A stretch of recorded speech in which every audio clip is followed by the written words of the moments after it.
something a bit lighter as the summer season comes to a close. You'd think after working with sound professionally for over 20 years, I would have figured this out myself. But I didn't. I'm always on the lookout for sound solutions in business, but it doesn't always cross over into my personal life.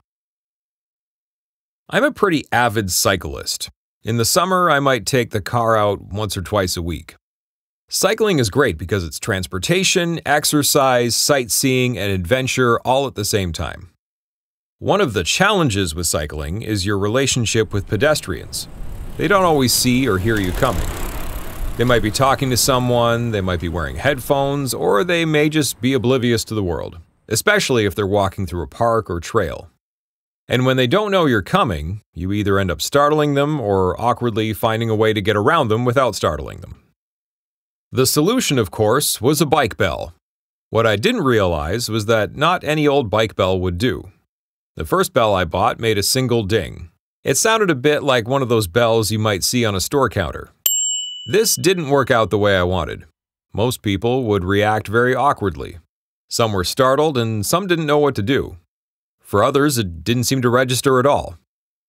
My first reactions were very dismissive. People don't want to share the space. People aren't paying attention. People are jerks. I aired these grievances to friend, colleague, and fellow cyclist Simon Roy, who's been featured in the blog before. They suggested I needed a different bell, specifically this type. You know, the one that sounds like it actually belongs on a bicycle and not at a coffee shop. The difference was night and day. Nearly everyone reacts to the bell. But the amazing thing is how they react. Most people don't even turn around, they just make way without looking. Some of them even thank me as I pass. They instinctively recognize it as the sound of a bicycle. The moral of the story is that branded sounds aren't just for brands. They're everywhere, and they're very Pavlovian.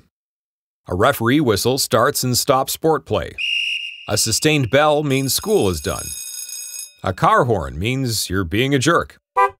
None of these sounds are innate. They're cultural. They're learned. Audio branding works the same way.